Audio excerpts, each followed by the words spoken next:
Welcome back, Retro Peeps, to what will be another video of GPUJune here in the channel, where we are continuing the big brother little brother battles. This time the little brother is going to be represented by the GeForce 3 and the big brother the GeForce 3 Ti 200. Maybe. The GeForce 3 series of video cards came out in 2001, and it's intriguing because it's only made up of 3 models. This was not normal for Nvidia. On the prior line of video cards, the GeForce 2, Nvidia released at least 9 models for gaming.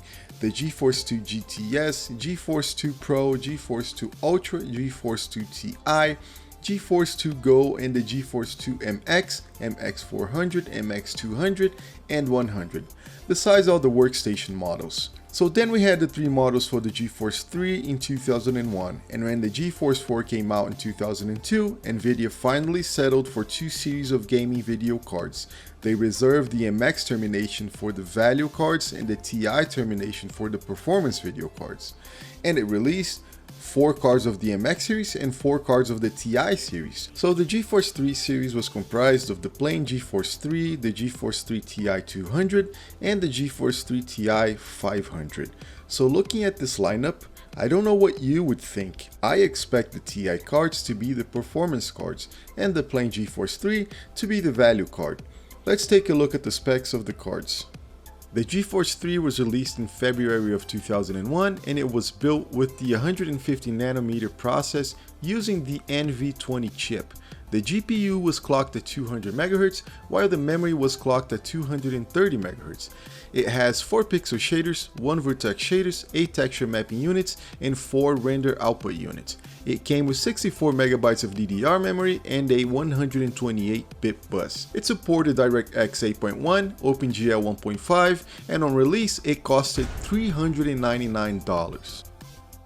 The GeForce 3 Ti 200 was released in October of 2001, and it's also built in the 150nm process using the NV20 chip, and in fact, all of the other specs are the same as the GeForce 3, except for the GPU clock that is set at 175 MHz and the memory clock that's set at 200 MHz.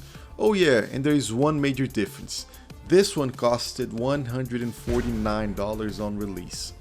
Alright, so all this information brings 2 questions. First of all, why such different prices for basically the same hardware, and why is the GeForce 3 Ti 200 apparently lower than the GeForce 3?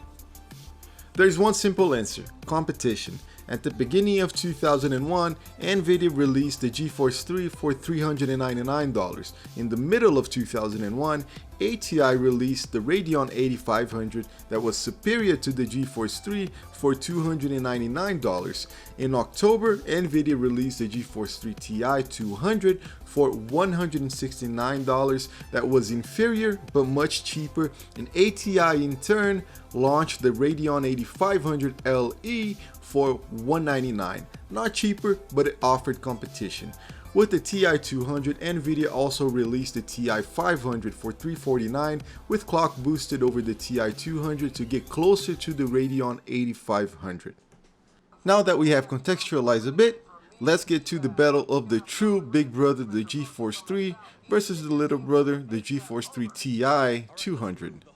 As usual, we're testing a plethora of games from around the video card's release date to see what you got for the money. Admittedly, it would be cool to compare results with the GeForce 3 Ti 500, but that one is not in my collection yet, so that will have to wait. The GeForce 3 was launched in the same year as Windows XP, and since we have a much more powerful CPU with XP, we're going to be using that with the Athlon 64 test system for the tests. From 1999, we have System Shock 2, a space horror mixture of FPS and RPG. It was developed by Irrational Games and Looking Glass Studios, and it was published by Electronic Arts. This game was regarded as a demanding game for the time. The spaceship scenarios are nice and crisp, really impressive. I can't say the same thing for the monsters. The low pixel count makes them a bit subjective. But both video cards do a great job here. The big brother, the GeForce 3, is 5 to 10% faster, but what's most relevant here is that it never drops under 40 FPS, while the Ti 200 does get to the 30s. From 2000, we have the silent assassin game, Hitman Codename 47. This game was developed by IO Interactive and published by Eidos Interactive. This was the first game of the Hitman series that now has so many sequels and remakes, as well as a movie. Great series, this is not a very demanding game, it's pretty well optimized and looks and feels pretty good for the time. Again, both video cards do a good job, and to what seems to be the beginning of a trend, the big brother is about 10% faster than the little brother.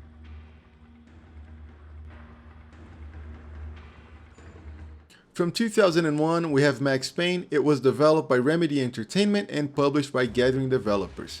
This game was famous for having introduced the bullet time mechanics from The Matrix, in which you can activate to slow down time. It's very useful in the middle of shootouts, so you have more time to pick the targets you want to blow the head off first.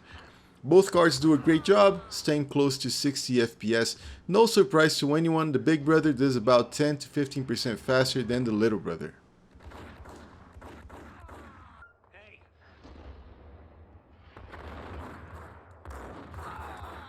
In 2002, we head back to the city of Lost Haven in Mafia.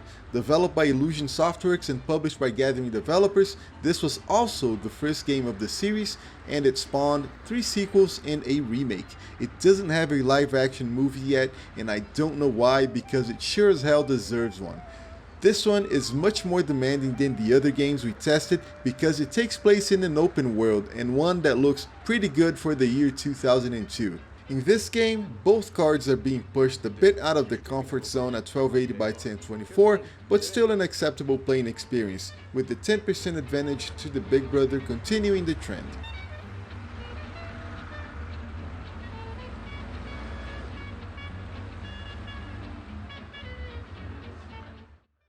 In 2003, Electronic Arts released what was not the first game of the series, but the first underground game of the Need for Speed series, and I loved this game to death. When it was released, it complemented the Fast and Furious culture, throwing more wood into the fire of street races and custom cars. I had been driving for 5 years when this game came out, and my post-teen mind couldn't get enough of this, and I still enjoy playing it. Now the 1280 by 1024 resolution is really pushing it a bit, so we dropped the details to medium to get a playable experience, and again we see the performance trend repeat itself with the cards. Aqua Mark III is our favorite benchmark, and it's not the most accurate, but it does serve its purpose of giving us a general idea of how retro video cards stack up against each other. This benchmark is from 2003 and it was built in the engine used for the game Aquanox. Both the little brother and the big brother have a very hard time with this one. It's grueling to watch them chug along the renders here. This was a time where graphics power evolved very quickly, and Aquamark is very stressful in video cards released before 2002 like these. Taking the last place in our Aquamark III chart, we have the GeForce 3 Peer, but not for long, as we have made clear that the true little brother here is the GeForce 3 Ti200.